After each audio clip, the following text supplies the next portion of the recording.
Abonnez-vous sur Congo Paris TV. Vérification des détournements de deniers publics, des corruptions, de blanchiment des capitaux, s'analyse telle que décrit dans les lignes qui suivent.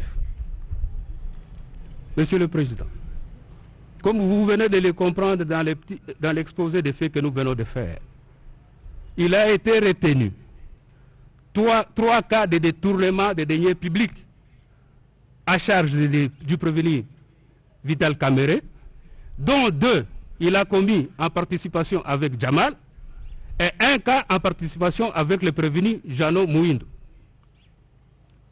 Il a été retenu 2 préventions ou 2 infractions en rapport avec le blanchiment des capitaux à charge du prévenu Sami Jamal. Il a été retenu la prévention des corruptions passives et actives. Corruption active à charge de Sami Jamal et corruption passive à charge du prévenu Vital Kamerhe. Commençons par le détournement. Détournement des deniers publics à charge de prévenu Kamerhe, Lokanyingini Vital et Sami Jamal. Du détournement du montant de 48 831 148 $ américains. Qu'est-ce que le détournement? Au terme de l'article 145 du Code pénal livre 2, cette incrimination s'entend comme le fait pour tout fonctionnaire ou tout officier public, toute personne chargée d'un service public de disposer irrégulièrement ou de soustraire de leur destination ou affectation des deniers publics mis à sa disposition ou se trouvant entre ses mains, soit en vertu, soit en raison de sa charge. Sous une autre acception, elle peut être comprise, le détournement peut être compris comme l'opération illégale qui consiste à utiliser des sommes appartenant à la collectivité à des fins autres que les biens communs, que les biens publics. De manière tout à fait littérale, le détournement est un acte qui consiste à changer la destination initiale donnée à une chose.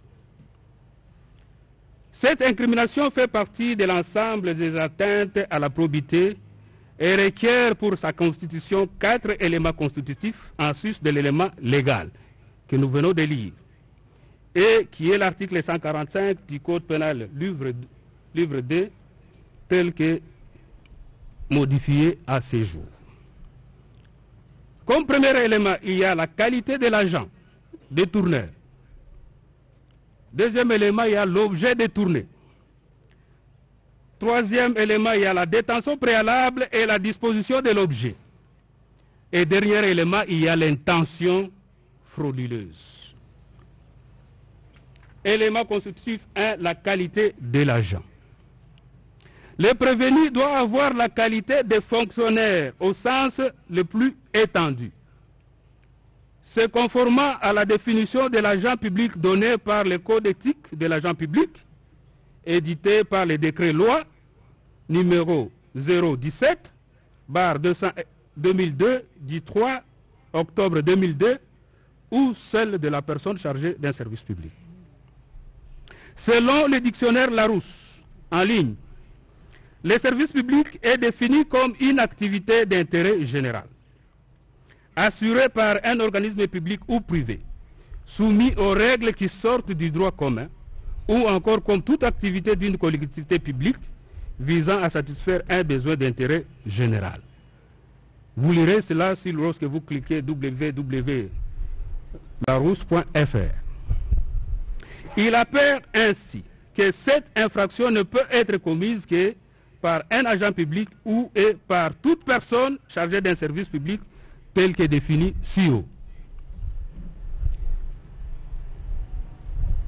L'article 1er du décret-loi numéro 017/2002 du 3 octobre 2002 portant code de conduite de l'agent public de l'État définit l'agent public de l'État comme toute personne qui exerce une activité publique de l'État ou rémunérée par ces derniers.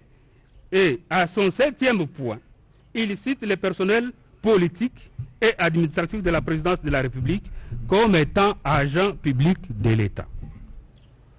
Dans les cas sous examen,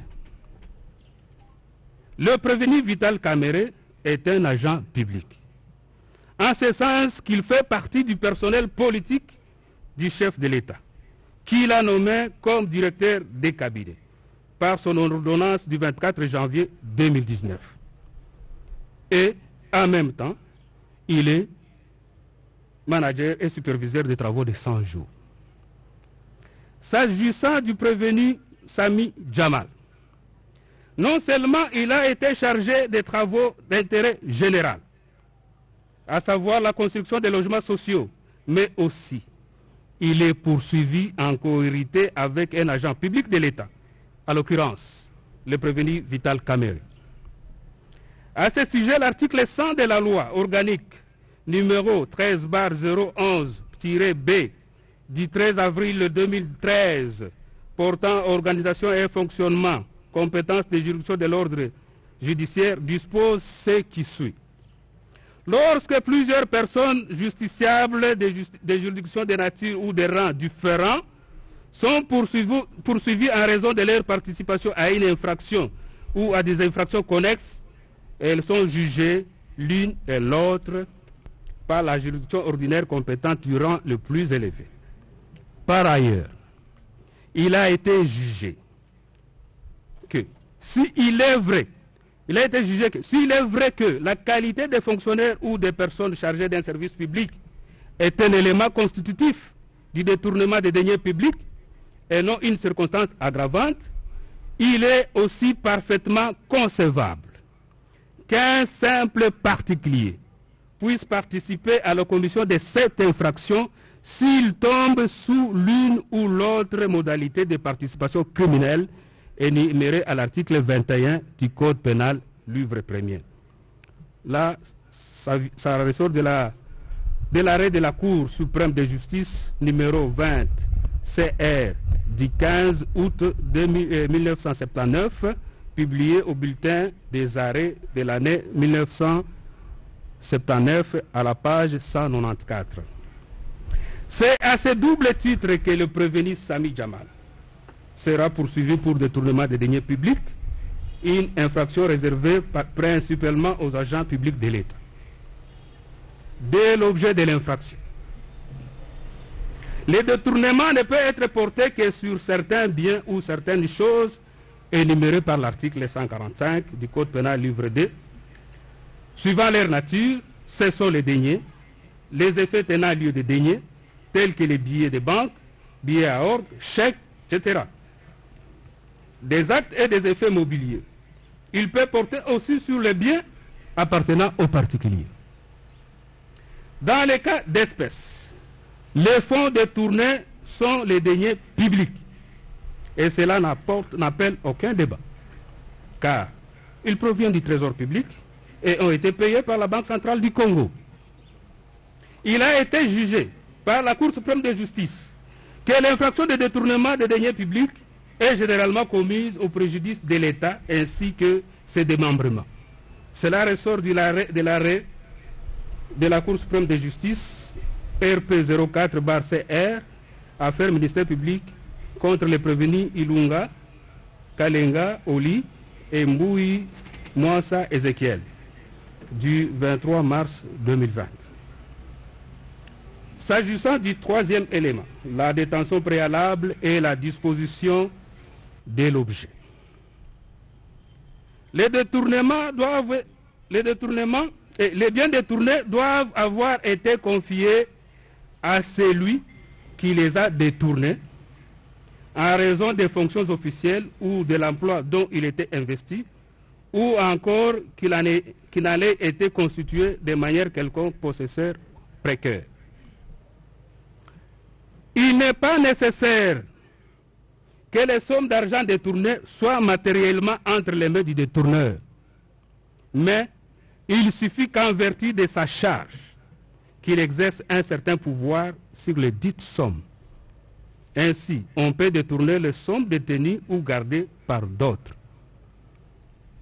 Cela ressort de l'arrêt de la Cour suprême de justice numéro 89 du 20 janvier 1984, publié au bulletin des arrêts, édition 2001, page 436. L'acte incriminé est l'effet pour l'agent de disposer des biens comme s'ils lui appartenaient.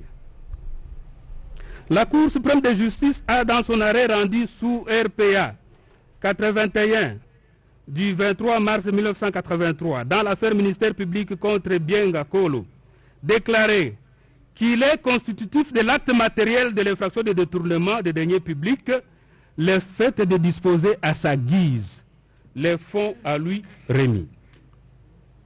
Dans les cas d'espèces, les prévenus du Vital Kamere avaient, par un communiqué du 25 janvier 2019, interdit au ministre du gouvernement sortant et dirigeants des entreprises publiques, établissements publics ou services publics de l'État d'engager les dépenses publiques à l'exception de celles relatives à la rémunération du personnel.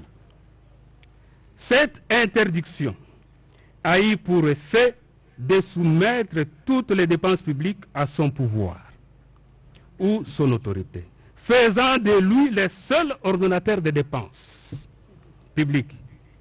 Bien que les fonds du trésor public n'étaient pas physiquement ou matériellement entre ses mains, mais personne alors ne pouvait ordonner leur décaissement sans son autorisation. Sans qu'il y ait un contrat de marché public, ni un lien contractuel entre la République démocratique du Congo et la société Samibo.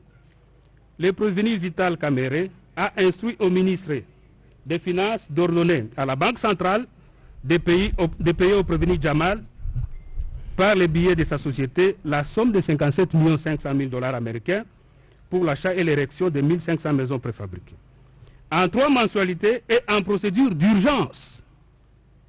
Les instructions données par le prévenu Kamere sont attestées par sa lettre que nous avons évoquée tout à l'heure, la lettre numéro 0324/03 2019 du 1er mars 2019 et son plan de décaissement du 8 mars 2019 adressé au ministre des Finances et du Budget avec copie pour information au gouverneur de la Banque centrale. Vous allez trouver cela dans les dossiers de pièces à partir de la cote 196. L'absence du contrat de marché public ou d'un lien contractuel entre la République et Samibo, qui a bénéficié du montant de 57 500 000, est confirmée par les témoignages du directeur général de la Direction générale des contrôles des marchés publics et l'ancien ministre du Développement Justin Bitakwira. Contrairement aux allégations du prévenu Kamere, l'ancien ministre Bitakwira a déclaré que les projets réalisés dans le programme de 100 jours n'étaient pas les siens, étant donné que celui qu'il avait piloté portait sur les milieux ruraux avec 900 maisons pour un coût de 26 500 000, payable en 3 annuités. Il a ajouté que lorsqu'il avait tenté de faire incorporer ces projets dans les 100 jours avec augmentation du nombre de maisons de 900 à 1500 pour un coût de 57 500 000, il s'est buté au rejet catégorique de la Direction générale de contrôle des marchés publics avec laquelle il a échangé des courriers jusqu'en juillet 2019.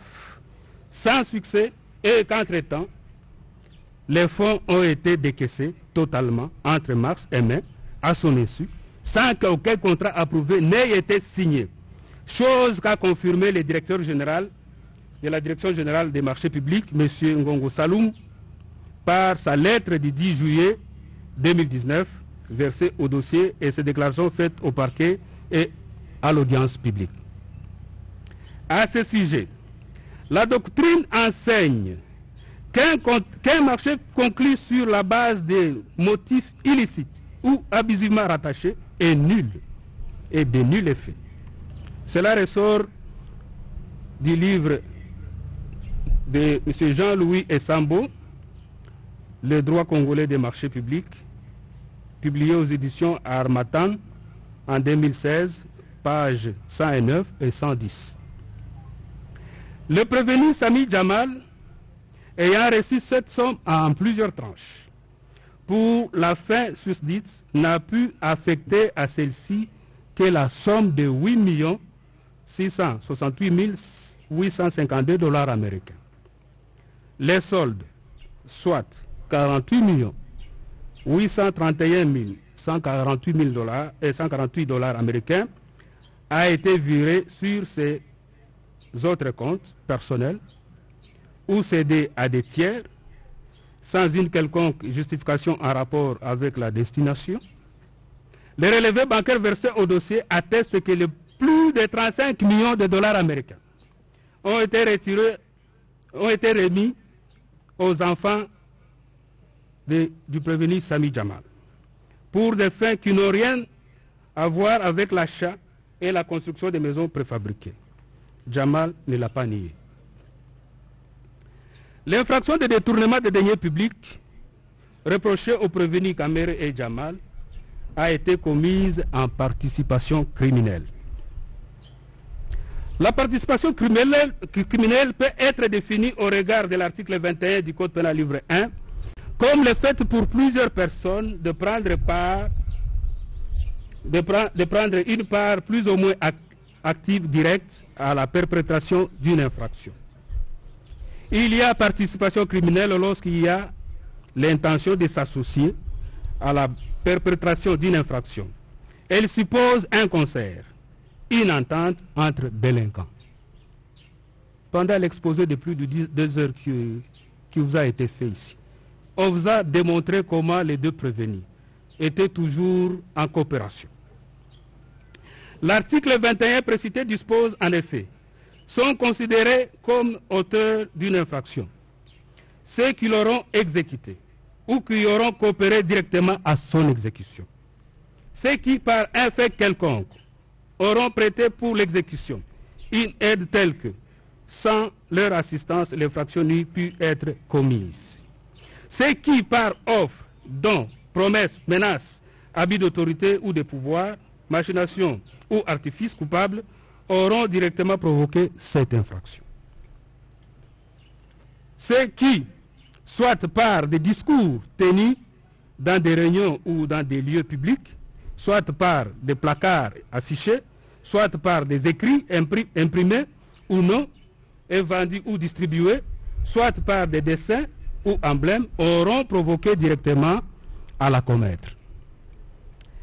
Il résulte de la jurisprudence de la Cour suprême de justice qu'il y a participation criminelle à l'infraction de détournement lorsqu'il ressort des faits et actes de la cause une volonté commune et convergente de tous les prévenus de se procurer un avantage illicite. C'est l'arrêt RPA 89 du 20 janvier 1984 de la Cour suprême de justice, publié au bulletin des arrêts de l'année 2001 à la page 436. La participation criminelle des prévenus Kamere et Jamal dans la commission de cette infraction s'est réalisée par le fait, pour le premier, de faire décaisser des fonds publics sans soubassement, justifiant l'engagement, les mettant ainsi à la disposition du second, qui les a utilisés à leur profit personnel. L'acquisition de ces profits personnels illicites a entraîné un enrichissement brusque et injustifiable dans le patrimoine du prévenu Kamere et de ses proches, extériorisé, entre autres, par l'exhibition et honteux des billets de banque américains effectués par son cousin Massaro dans les réseaux sociaux. Il en est de même des mouvements bancaires portant sur des grosses sommes remarquées sur les comptes de son épouse, Madame Hamida Chatir, sa belle-fille, Soraya Mpian, et de son cousin, Changalume Kingi Daniel alias Massaro, qui a même acheté une villa de plus de 1 million de dollars américains dans la commune de La Gombe. Les extraits bancaires et les titres de propriété logés au dossier et les autres sont ici avec nous que nous allons déposer tout à l'heure, constituent la preuve irréfutable.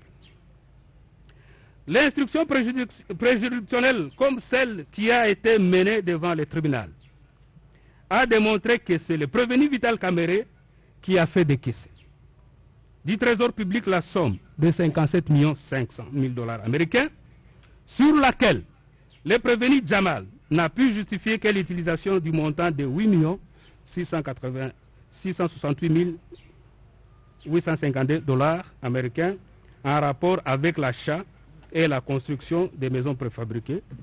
Et sur les restes du montant, le prévenu Jamal a reconnu au cours des audiences du 25 et du 3 juin 2019 avoir effectué des mouvements de fonds à sa guise, puisque ceci se trouvait sur son compte, dont il avait la liberté de gestion et avoir opéré des transferts vers le Liban. Ça a été dit ici.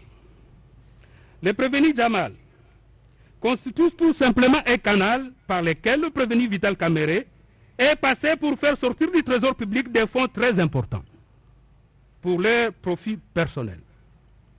Cela est d'autant pertinent qu'il s'ajoute au cas d'espèce que le paiement de dans la totalité du montant de 57 500 000 dollars américains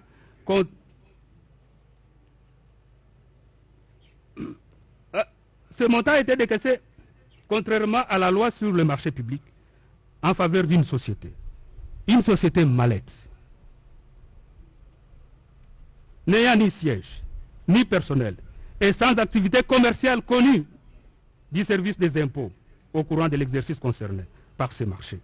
Comme l'attestent les rapports de la direction urbaine des impôts de Kinshasa, que nous allons aussi également verser à votre dossier, constitue parfaitement une présomption de fraude dans les chefs de l'autorité qui a provoqué les dits paiements.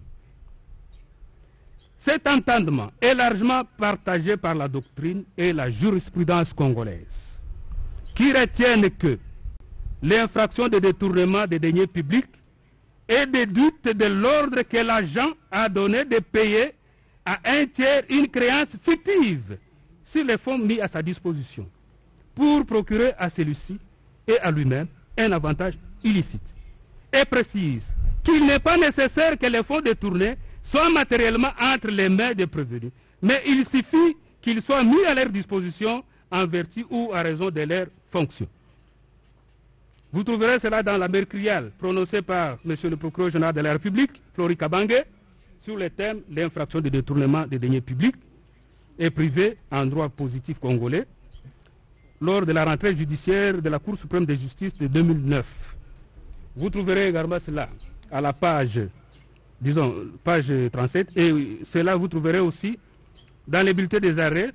Là, c'est l'arrêt RPA 83, 84, 86, 87 et 88 de la Cour suprême de justice, page 442 à 456 du bulletin des arrêts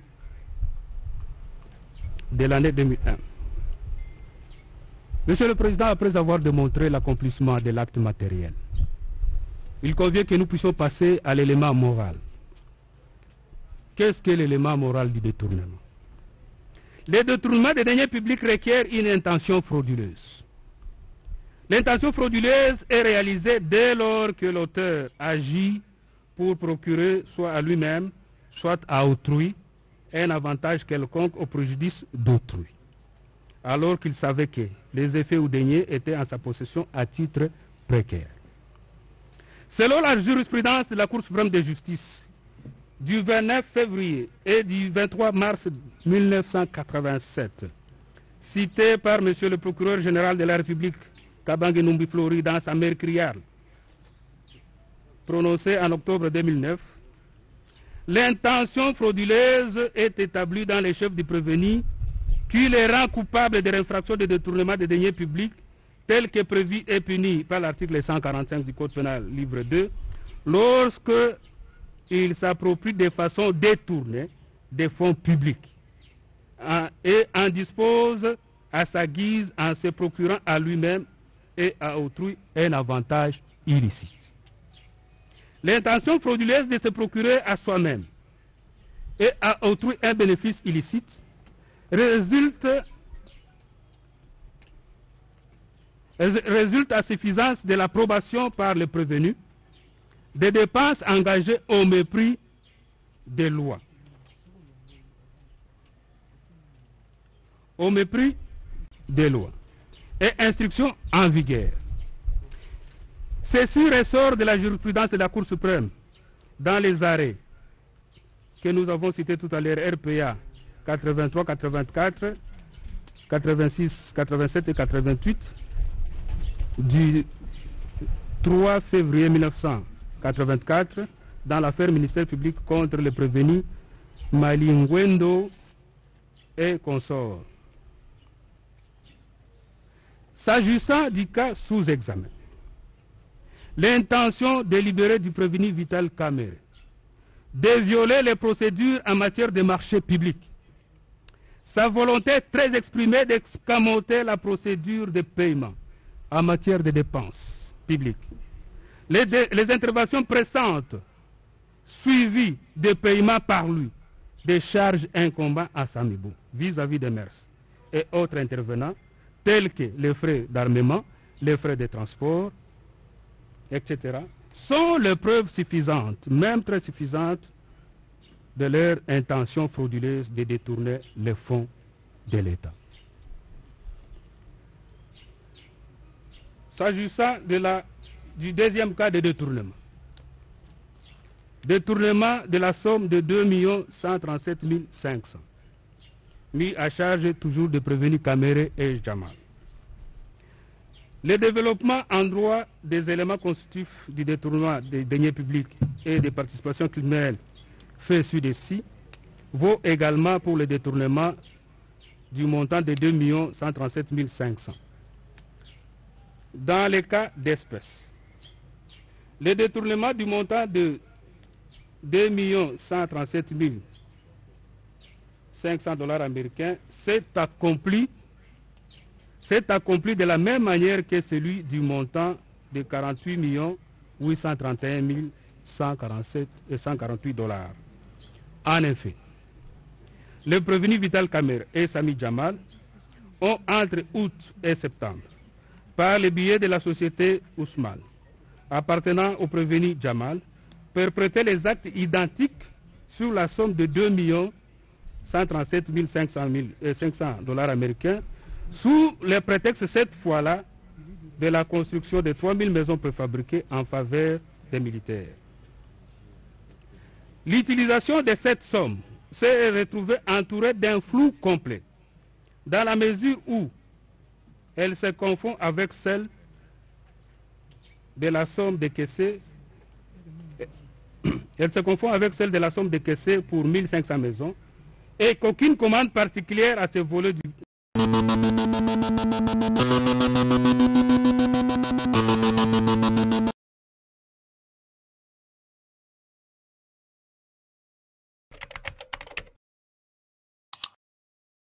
Abonnez-vous sur Congo Paris TV.